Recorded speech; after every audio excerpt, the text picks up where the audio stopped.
Good morning. It's time for the Mike Hewitt Show, brought to you by Renegade River in Spring Lake. And in the studio this morning is your host, Mike Hewitt, Jim Riley, myself, Brian Thomas. And on the line is Mike's guest, Saul Anusis, from the Michigan for Ted Cruz campaign. That's right. Very, very cool. Listen, there are a lot of candidates. How did you decide to pick one and get that engaged in a campaign, Saul? Well, I've been involved in this obviously for a long time, and I always try to find the most conservative candidate that I think can win. I had a chance to meet with Ted Cruz over the last couple of years at different events. Flew out to Houston and had dinner with him and his wife as he was contemplating running, and was just very impressed with the man. I mean, he's probably the smartest guy in the field, I think, by far. I think he's probably the most articulate person who can actually deliver a message to the American people that they can relate to. And therefore, I think he's kind of the sleeper underdog candidate that could really emerge as kind of the next Reagan-esque leader that we have in our party in the conservative movement. I got to tell you, having done radio for a few years now, watching him give his announcement speech without any text, without just talking that articulately, for that, I was thoroughly, genuinely impressed. Well, let me add one other thing. I think intelligence and articulateness and the rest of them really matter. But one thing that I see in my following of Ted Cruz is he is, if not the most, certainly close to the top, one of the most courageous. He is a politician, a Republican who has cojones, as our Secretary of State had suggested many years ago about somebody else. And I think maybe if there's one thing missing in Republican candidates over the last so many years, it has been somebody willing to stand tall and take the heat, say things that are uncomfortable to hear. I think Ted Cruz has got that. Oh, absolutely. Look, this guy is a courageous conservative. He's someone who is not afraid to stand on principle. He not only talks the talk, he walks the walk. And as he has said many times as he started campaigning, he tells people, when you talk to a candidate, ask them to show me. When people talk about, fighting against, ISIS, what have they actually done? When people talk about standing up to Obamacare or opposing Obamacare, what have they actually done? Ted Cruz has fought the fight in the United States Senate, in the U.S. Supreme Court, as a movement conservative, as somebody who is grounded in a philosophical basis. This is a guy who has the courage to go out there and oftentimes stand alone. And I think that, we're lacking that in our society. I mean, to me, President Obama has been the worst, scariest, most deceptive, lying president in our history. And that's an understatement. He will have done more damage to our country than any other president ever has. And if we allow Hillary Clinton to continue those policies, this will not be the country that we all dreamed about, and it's going to be very, very tough to take back. And we need a leader like Ted Cruz to go out there and fight that fight. I've got to tell you, we've often talked on this show, Saul, that I'm 54 and that the America that I grew up in already doesn't exist. And it will get to the point if we have a third Obama term, which is kind of how I see Hillary. In fact, she's probably a little left of Obama. If we go down that path any further, I'm not sure there's going to be an opportunity to come back for America. And I mean that. I'm not trying to be shrill. I genuinely mean that. I think that's absolutely right. We may not like this fact, but appointing federal judges for life is probably the most important job a president of the United States does. And, the good news is the United States Senate has now put on a hold, basically calling Obama a lame duck senator and saying that they will confirm very few additional judges. But they have changed the makeup of America, where we are making rulings that are just things that we would not have even imagined could possibly be considered the law, let alone constitutional. And unless we come back to have somebody in office who actually believes the Constitution, not only has read it but can cite it word for word, understands its deep meanings, and is willing to stand up for the liberty that is so important in the founding documents, we're going to be at a loss here. And it's just time. I just think it's time to draw a line in the sand and fight that fight. And look, I'm a good Republican. I will ultimately back our nominee. I firmly believe virtually any Republican is better than what any Democrat has to offer. I understand all those guys who say I'd rather stand on principle and cast a losing vote for somebody else, blah blah blah. But the bottom line is elections have consequences. And if we allow the Democrats to win one more term, you can stand all you want on your principle, but it's going to mean zero when they have a majority of the United States federal judges appointed across this country and start ruling against everything that we believe and love. When I listen to Cruz, one of the things that concern me, Saul, is that first off, for most of my life, I think most Americans interpreted America as being center-right. And I don't know that that's true anymore. I think that Obama's been, just like he promised, I think he's been very transformational. And that now as a nation, and in fact both parties, to a degree, lean to the left. And so those things concern me when I listen to him talk, knowing that the average citizen, and I don't want to paint with a huge brush, but the concept, the basic fundamental concepts of things like civic duty are not only not really employed anymore, they're really not understood anymore. And so I'm wondering where he's going to fit in this gigantic plethora of candidates running towards the finish line. Well, I think you have to make the case to the American people why it should matter. And again, you need somebody who can articulate the message and who can stand on principle with some credibility. I mean, the good news about Ted Cruz is the odds are you and I and, we can all sit there and guess 99.9% of the time where he's going to be on a specific issue and why he's going to be there. So he's grounded in a philosophical basis that very few other candidates have. And I think that strength, then his ability to actually say the things that need to be said and his ability to say them well, matters. I mean, this is one of the few candidates who can actually speak in paragraphs. You mentioned that before. Everyone's got those one-liners, but to have a guy who can articulate a message, go through a thought process, not be afraid to change his mind as he did on TPA when new facts emerge, when new things come about, to me, this is exactly the kind of leader America needs, and it's someone that I can very easily get behind and support.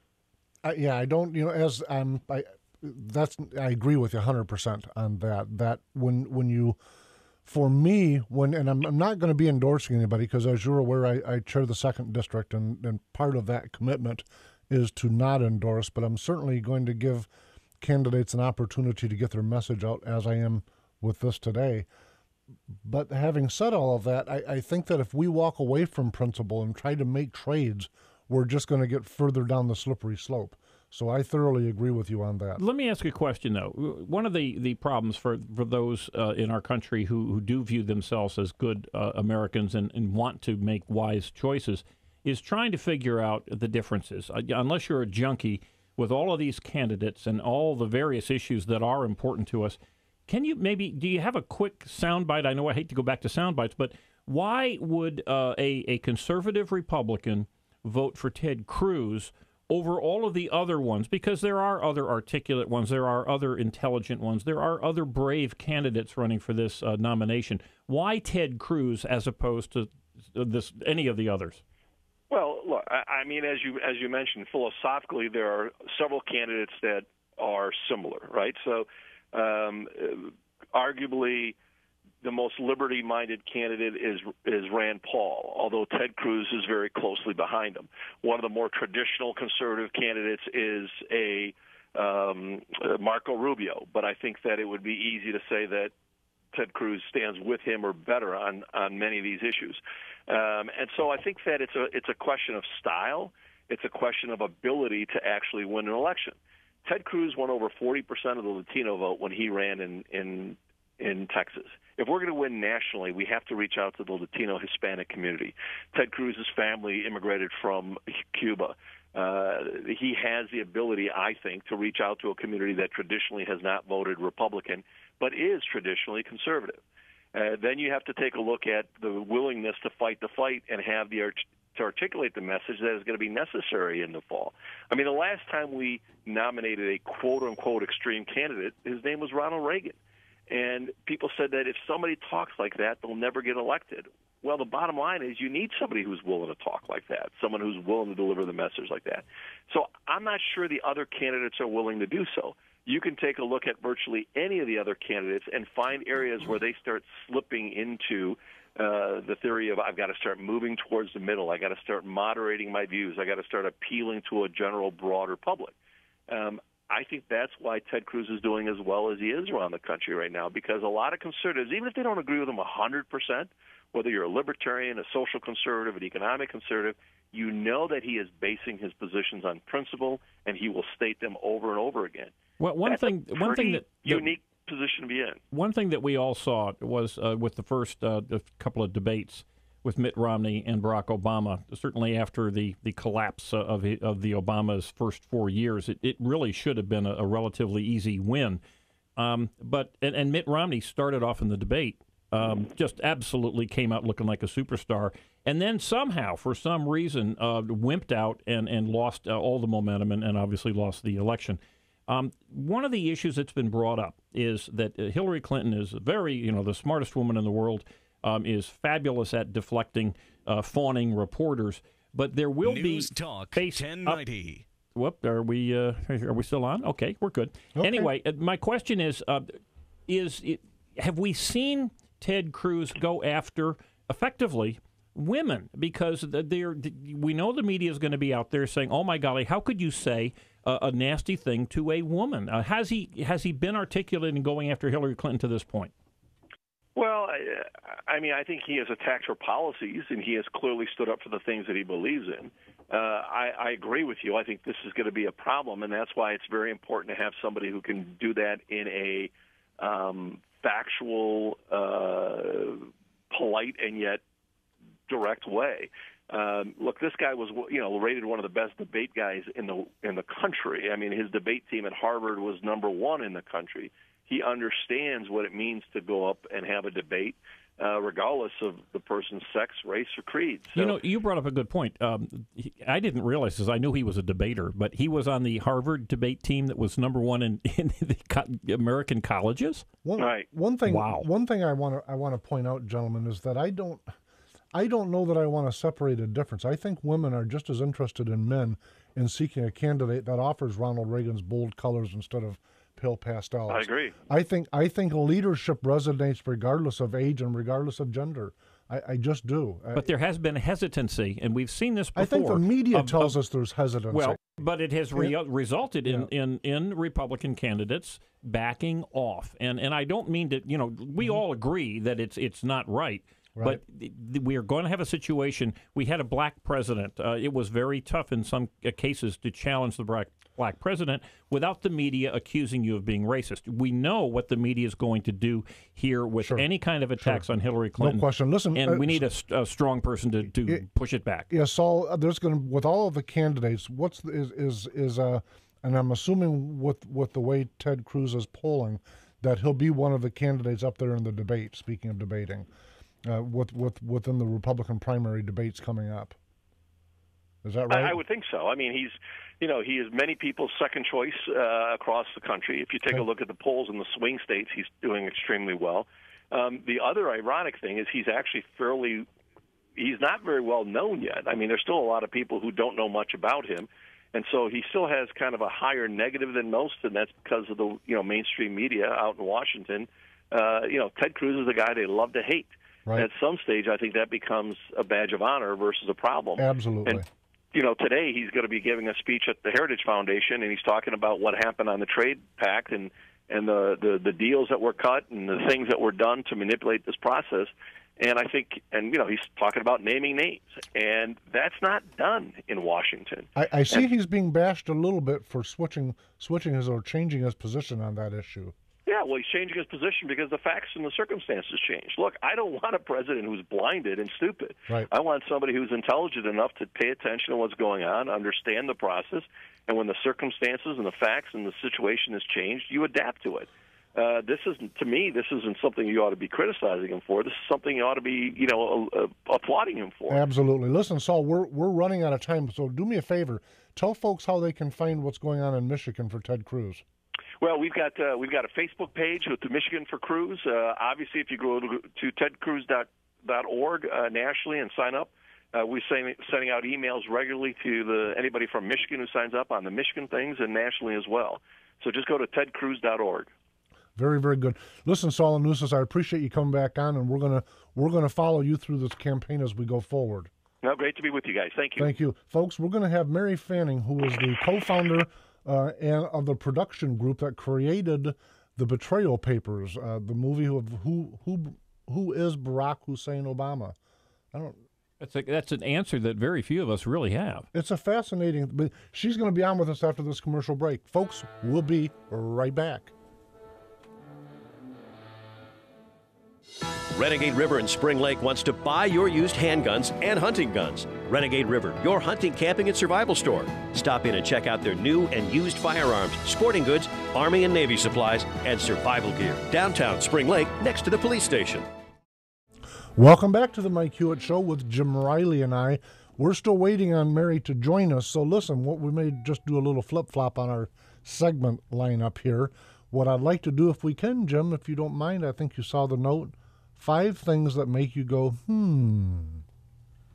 What do you think of that? Well, actually, it was the note in itself that made me go, Well, I'll tell you what makes me go, we have seen, certainly if you've watched television in the last couple of days, even this morning, the single most important issue that the news media has decided to focus on is, of course, the terribly, terribly hurtful and harmful Confederate flag that flies in certain places. We saw it yesterday. Amazon and eBay will not even sell anything that has the Confederate flag on it. They announced this yesterday.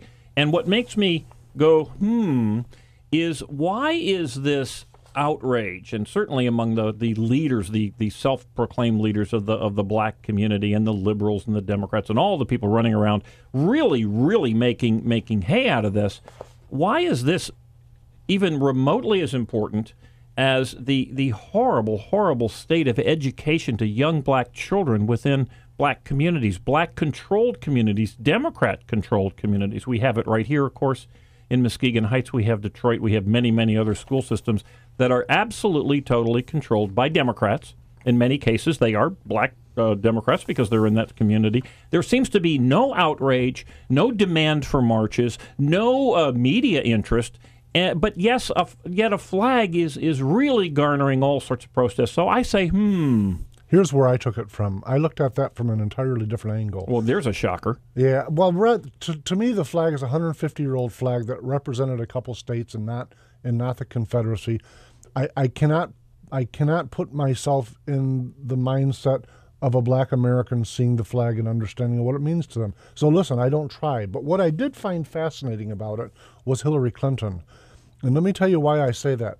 Just a quick Google found a handful of very fascinating things about Hillary's past on this topic. In Arkansas, they still have Confederate Flag Day. And while Bill Clinton was president, he added a star to the Arkansas flag in honor of the Confederacy. They had a big ceremony, and Hillary was there and clapped like a penguin with excitement over it. and then when I look at the 92 campaign for Bill and Gore, I find 5 for a fact, and I think more, campaign pins and other memorabilia or campaignabilia that have various depictions of the Confederacy on it, including the flag. I'm thinking, wait a minute. Let me stop for a minute. It's not my opinion of the Confederate flag doesn't make a difference. It made of black people. I get it. I really do, Jim. I get it. But when I look at the hypocrisy of Hillary, her comment was Hillary Clinton says Confederate flag shouldn't fly anywhere. I guess that means on the representing the star on the flag that she clapped when her husband added to it, or any of the 8 Confederate Day flag ceremonies that she stood through. For me, it's just the sheer raw hypocrisy that causes me to say, how can she possibly do one and then say the other and not expect anyone that's paying attention to go, Well, the answer to that question is very simple. The media will not expose her hypocrisy on anything. But let me tell you why this, to me, is a big, big issue. It is not that the certain folks are exorcised and the media is exorcised about this particular flag in South Carolina. It is the power that evolves from this kind of an effect. We now know that there is a word that white people are not allowed to say, because it's so hurtful to black people. But black people say it all the time, including the President of the United States just a few days ago. We know this. These people never quit. And if in fact, and it appears that they have won the Confederate flag war, you can be sure that not only will the Confederate flag not be sold on eBay and other operations, Amazon and others, any portrayal of the flag will be deemed racist. You will not be allowed, for whatever reason, to have, at some point down the road, have a depiction of the flag. Any depiction about Confederate generals and heroes of that war will be, who knows, maybe torn down, just like we did when they tore down statues of Stalin and the rest of the communists. The problem with that... They will never quit. You know that. Well, the problem with it is that when we erase history, it allows history to repeat itself. And that's a fearsome thing for me. Well, it is to me, too. But and listen, I think it's a good point. There's another thing here, though, that I actually like about the story, and that is I'm a states' rights person. I really believe in the federal system that our founders set up in terms of a small r, Republican form of government. And one of the things that we've gotten as a result of the Confederate flag and everything that's been attached to it, and this has been for generations, not just in this little circle, is that anytime somebody steps forward and says, I'm an advocate of states' rights, they immediately want to attach that person to the Confederacy. Oh, that's a great point. And so yes. for me, I don't have this Confederacy penchant one way or another.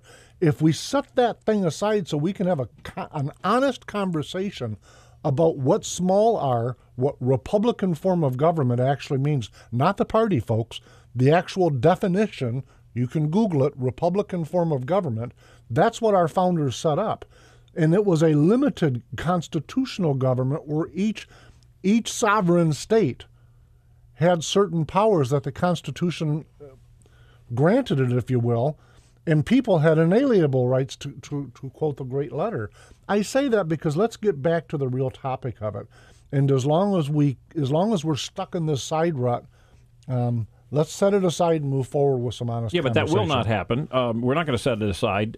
We know what will happen, and to me that's the unfortunate thing. All of the good things that you're suggesting could come of this will not happen if these people win. I believe they're going to win. Now, we're even seeing Republicans bend over on this. The simple fact is that they are taking an issue that, for whatever reason, the media seems to have just jumped all over the place. They are ignoring the real issues that affect the black community. They are ignoring the real issues that affect our country. We are literally involved in two wars, and, of course, the war on terrorism. We do have an unacknowledged war on our southern border with Mexico, as Mexico is pushing people into our country, illegals. And, frankly, we have a war going on within the White House against the United States, at least the laws that have been voted on.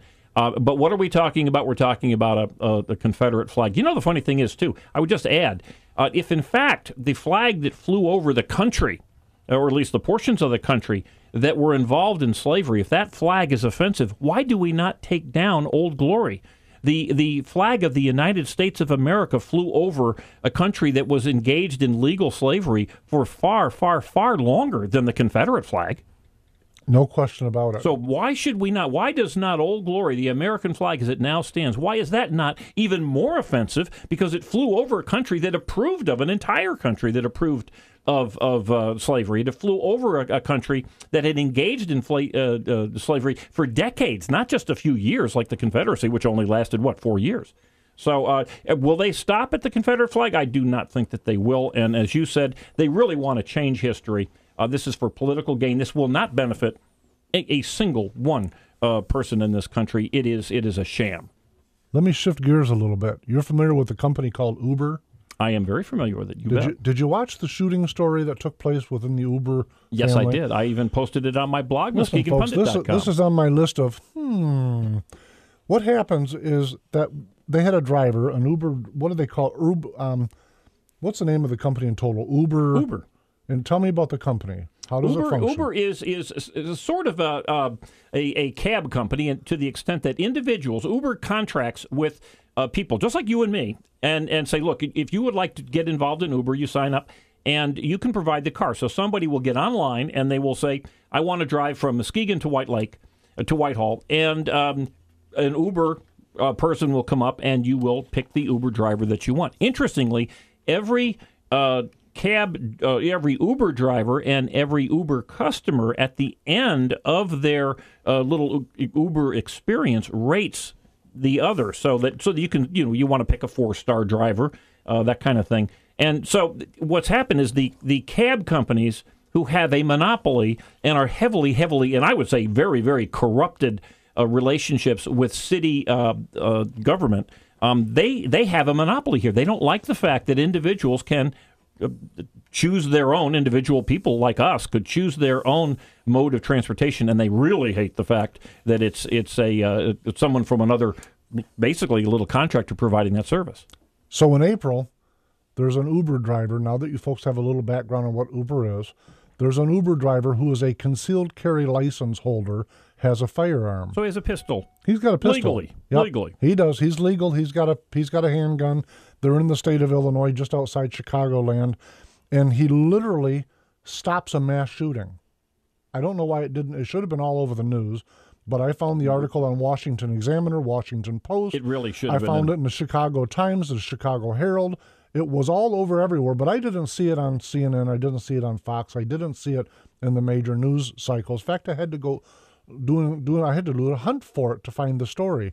It exists. It really happened. He really did save a bunch of folks, and that was in the early portion of April of this year. Let me just extrapolate on that. He was stopped at a light, and he saw someone walking down the street who was essentially just shooting at pedestrians who were walking around. He got out of his vehicle. I believe he might have had a passenger, but that's not really germane to the story. He got out of his vehicle, and he shot the man who was shooting at these innocent pedestrians. He brought him down. I don't know if he lived or died. It doesn't matter. He stopped the event right there. So in other words, an armed citizen, not a police officer, an armed citizen protected and saved how many lives we don't know. Certainly if this Uber driver might have been sitting in that church in Charleston, South Carolina, who knows what may have happened. But the facts are that we had a fabulous, fabulous result from this. And what came down the pike after this very good piece of news?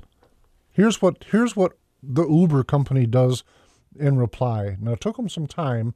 No doubt they had to have some teleconferences and whatnot. In mid-June, it's reported, in fact, this came from CNN, Uber bans drivers and passengers from carrying guns.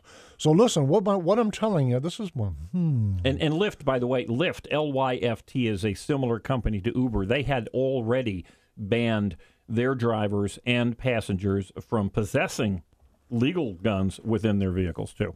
So what they do is we document the fact that this Uber driver saves a bunch of people, and their response is don't do that. Don't save people. And I find that just absolutely over-the-top, zany leftism. I don't think that's what your normal Republican or your normal Democrat wants to have in our society, is for people not to be able to defend themselves. To have not happened, if that guy hadn't have been there, lots of people would have died. This is a fact. Well, you know what's happening in the churches now. And so this company is saying, we don't want to save people. We don't want our name attached with any doggone thing that's good, gosh darn it. Well, let's compare the actions of this left coast, the very liberal company, although a company that I think is really bringing some good to this country.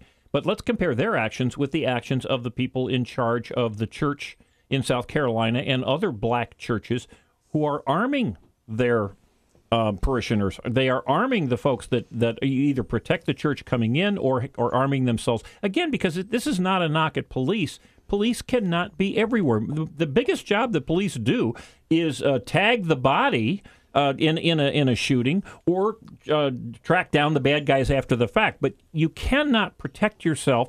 And we saw this. Why do we have so many American soldiers murdered on Army bases in the last few years? Because there's a ruling that our Army soldiers are apparently not competent to carry sidearms. They must put their sidearms in a box before they enter into the bases. There's something wrong with that. We know the answer is right there. I'm not happy with Uber. And again, the gun grabbers are just giddy at this.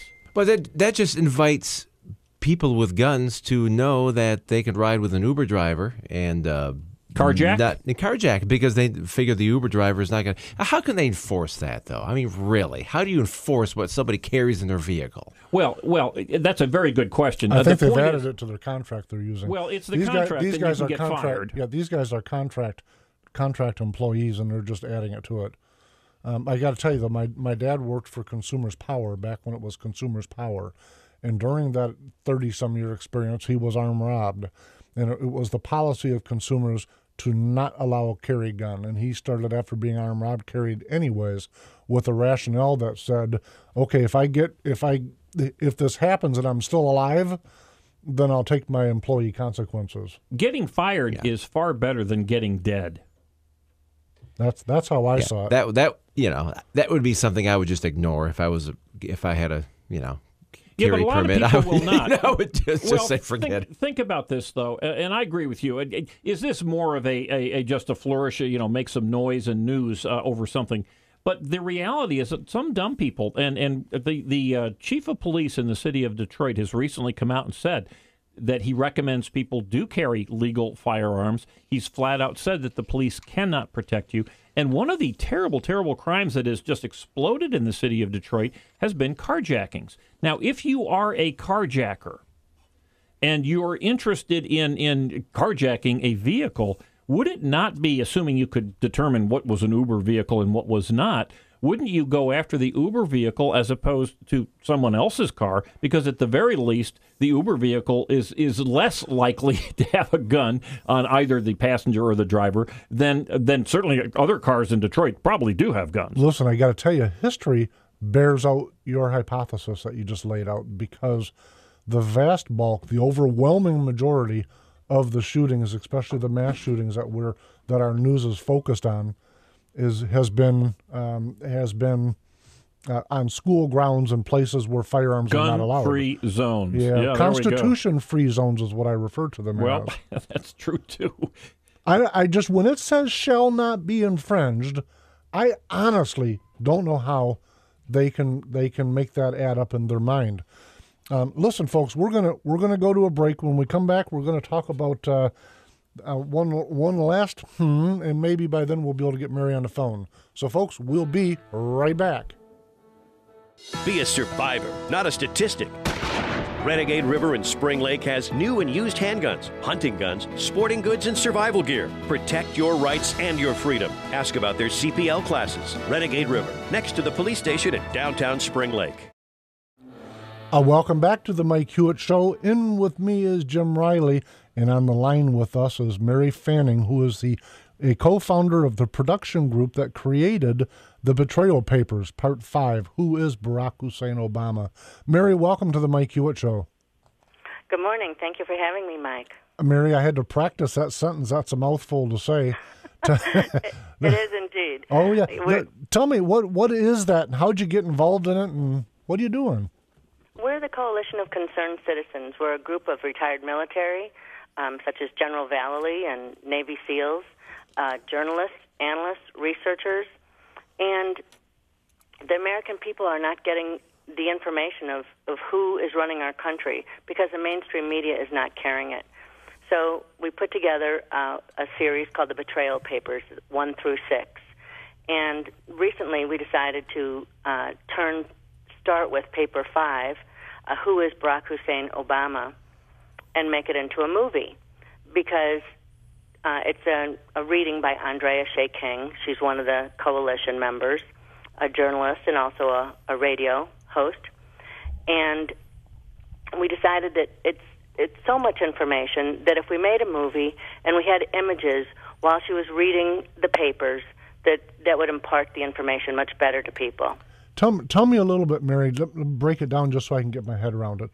Who wrote the Betrayal Papers? Is this a consortium paper from a number of people?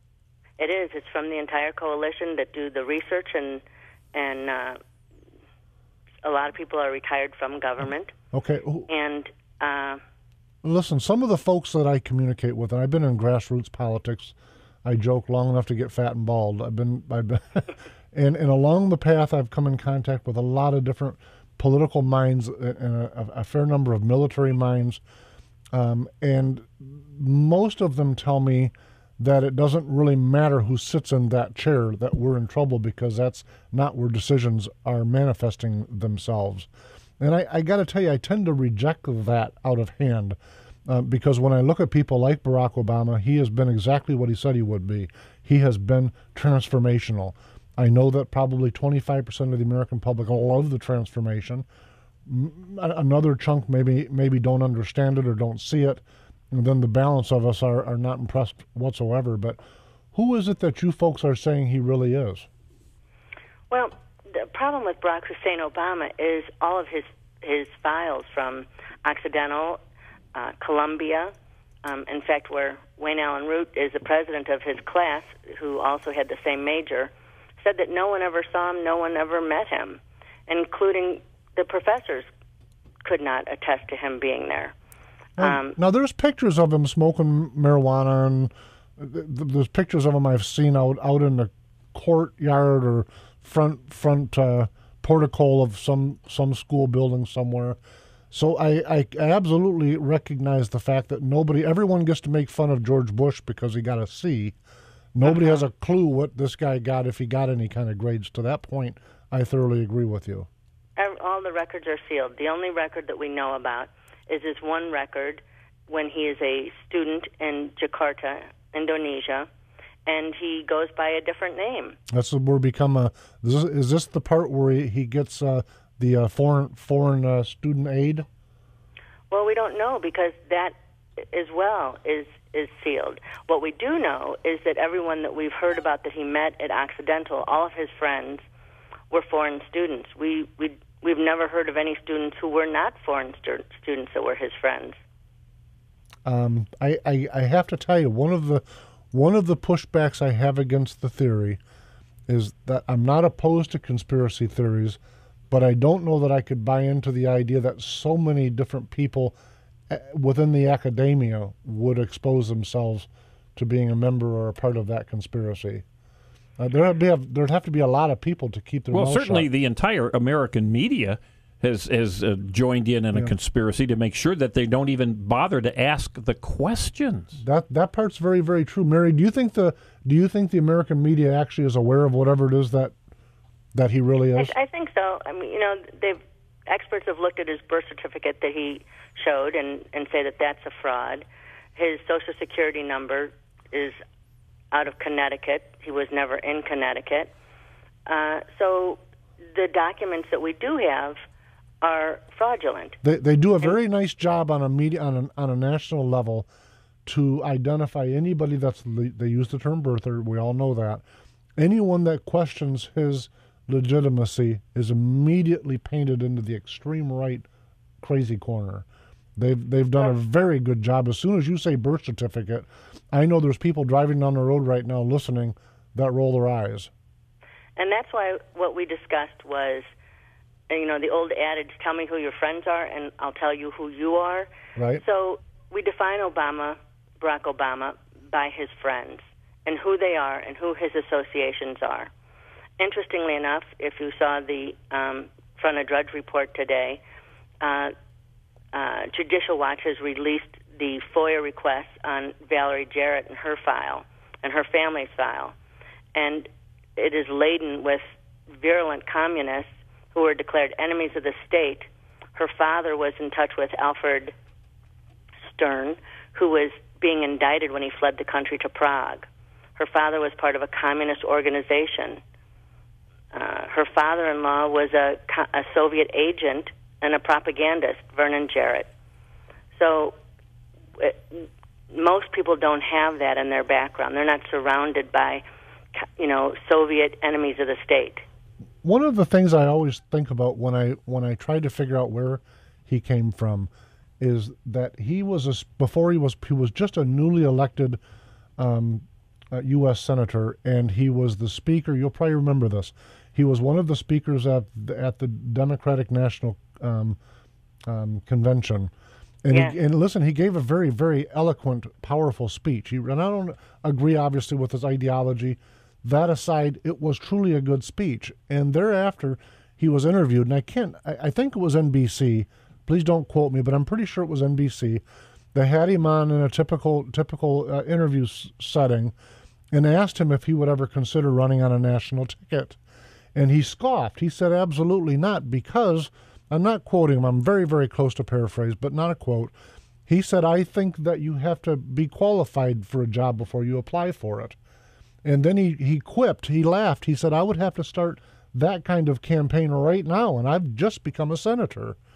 Now, we know that history unfolded and that he did indeed start a campaign very soon after that interview. And I always pause and say, well, if he's a Manchurian candidate and all of the other things that I've read, it gives me a little bit of pause to say, at least at that moment, I think the man told the truth. I think he absolutely was accurate when he said, "I'm not qualified, and I'd like to get my head around the things that are going on so that I understand before I consider that." I'll agree with you that he was not qualified. However, had there been the time to vet him, then he could not have been elected. The video that we've just produced that puts together his associations and his history, the one comment that we hear repeatedly, my word, if people had seen that, he could have never been elected. If they knew that these are his associations, he could never have gotten into the White House. So I think it's with purpose that he quickly moved toward being elected with no history and only 2 years in the Senate. Let me ask you a question, because you did put together a movie, but I want to make sure that the folks listening in can get to your site. Is it the AmericanReport.org? It is. It's the AmericanReport.org. Okay. And you can look at the Betrayal Papers, and you'll see the link for the Betrayal Papers movie. Who is Barack Hussein Obama? That's Betrayal Paper number 5. We started with that. There's a link right at the top, and this particular one that you're referring to, the Betrayal Papers movie, Part 5, that is the movie. The others, and there are links right there. It's a very nice, easy to get around site. The others are the Betrayal Papers Part 4 and on and on. So this is the only movie, and the others are just a documentation of research that you folks have done? We did, yes. The others will also have a movie with them because it's easier for people to impart the information, and it helps when people are seeing images as well as hearing a reading. We did this first because there was other information that was coming forward. And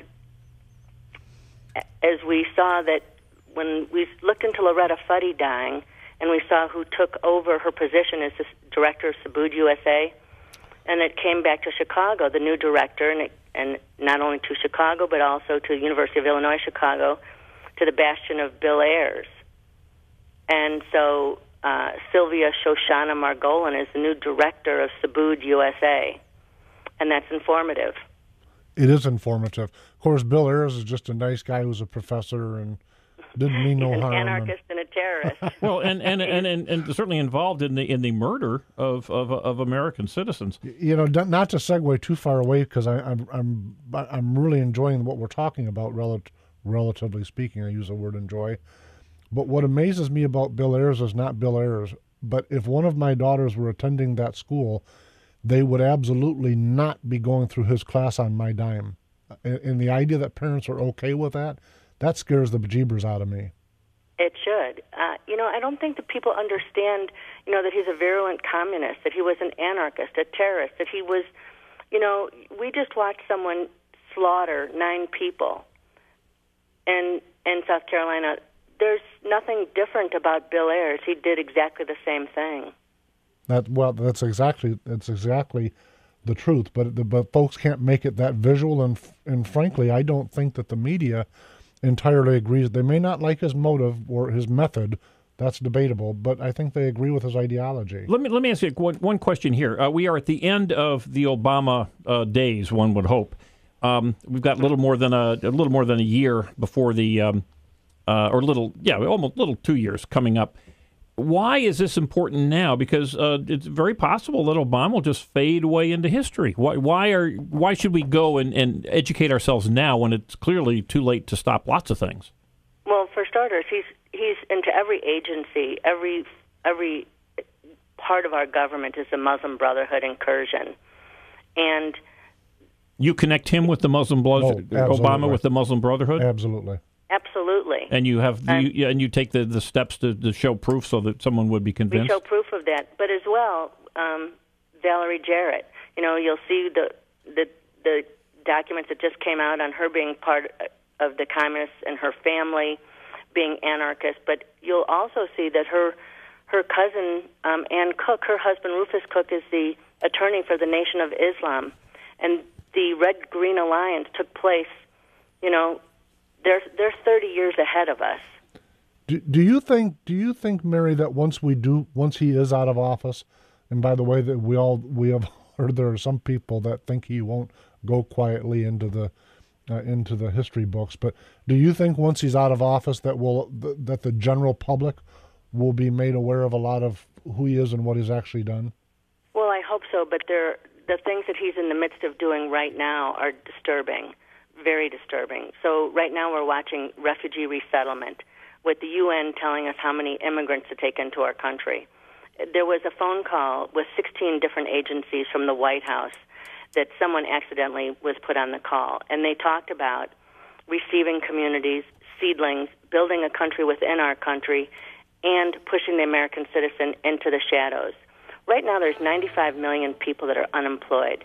Right. In a country of 330 million, that's probably closer to 30 to 40% of the workforce. Percentage-wise, it's actually worse and has lasted longer than the Great Depression.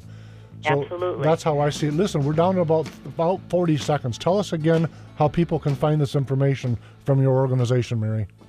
They can go to theamericanreport.org and look at the Betrayal Papers, and you'll see the Betrayal Papers movie, number 5, and this is the first one that we have released. Very, very nice. Listen, because this is such a short time, I'm hoping to get you back on at some point, but I genuinely appreciate you joining us today. And folks, we'll see you next Wednesday at 9 a.m. with a whole bunch of good stuff. In fact, that's when we're going to have to finish the EPA and the barbecue drama. Folks, have a great week. We'll see you then. Thank you, Mike. Renegade River in Spring Lake wants to buy your used handguns and hunting guns. Renegade River, your hunting, camping, and survival store. Stop in and check out their new and used firearms, sporting goods, Army and Navy supplies, and survival gear. Downtown Spring Lake, next to the police station.